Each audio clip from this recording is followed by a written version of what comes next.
transporti ekorrëdor i udhëtarëve është i mirë se ardhën për shkak se njerëzit kanë nevojë për mi pa Alpët e shqiptarëve, edhe thjesht ka më qenë qaqe aktivizuar se edhe ju mëse ne keni mund që ditë, edhe na kena mund që ditë se sa do të ketë turist prej Kosovës në pjesën e Shkodrës edhe në pjesën e Bregdetit shqiptar.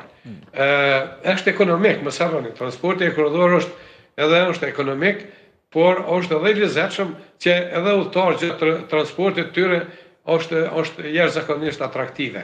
Edhe atraktiviteti sot për turizëm është në fasën është prioritet, edhe pikërisht është për shkak të bukurive natyrore që Alpët shqiptare i kanë. Projekti kushton 1.7 miliard, 1.8 miliard euro si pas studimit fizibilitetit, por në fakt, a kanë kapacitetet Shqipëria dhe Kosova për një projekt kaq të madh? Si mendoni apo duhet kërkojnë fonde mëtej? Ka është më në pyetje çmimi, është pyetje ekzekutimi. Unë besoj se kam një fjalë Prishtë Berishës, si do t'i shesim edhe zënxirët edhe unazat e do t'a krijojmë autoudhën, edhe autoudha u kriju, po edhe për trasën, edhe për hekurudhën, për bashkimin hekurudhor mes nesh, duhet po të boqmosin 1 miliard e 700 milion për një buxhet të Amerikës janë hajgare, derisa edhe të na duhet që t'i gjojmë ato pare, edhe t'a ndërtojmë, edhe t'a hapim Kosovën me Shqipërinë përmes gjitha rrugëve. Le të jetë ajo ajrore në kam përvu, pastaj kemi rrugorin që është një mrekulli, pastaj do ta bëjmë edhe hekurudhorin.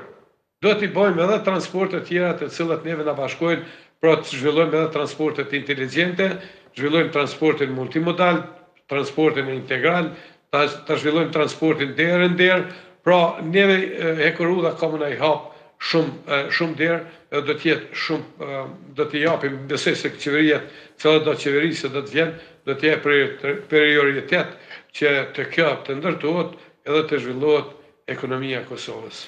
Më konkretisht, çfarë segmentesh do duhet të ndërtoj Kosova, se për në Shqipëri kemi është Durrësi, është Vora, Shkodra dhe pastaj Shkondër-Gjakov, por cilat janë segmentet ku kalon kjo hekurudhë në Kosovë dhe cilat segmentet duhet ndërtuar, po themi nga ana e Kosovës, për të shkuar deri në Prishtinë?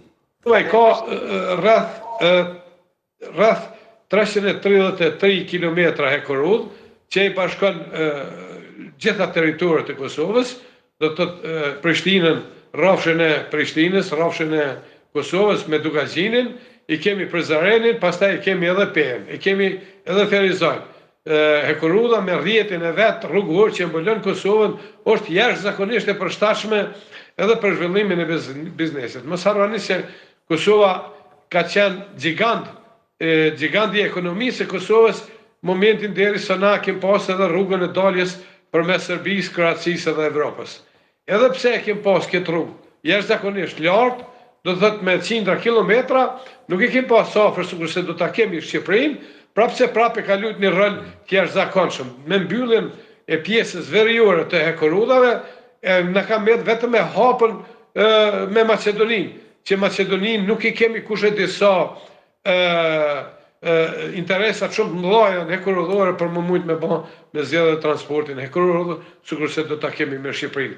Pra atje nuk mujt me bën një transport të integruar ose integral, me i bashku edhe llojet e tjera transporteve. Derisa me Shqipërinë, sigurisht se do ta kemi mos harroni transportin masiv që futet aty, për shembull të transporti derivateve të naftës, që nuk do të lëviz tash vetëm një botë me sigurisht lëvizin për autoudhën e Ibrahim Rogova dhe autoudhën e Kumbit, po thjesht aty mundet me kanë një rresht ose një kolon e mallit që do të transportohet. Pastaj malli transporti detar që na vijnë edhe prej shteteve tjera do të jetë e shkarkuar në bord dhe prej bordit në hekurudhë do të vazhdon pastaj edhe me Kosovë.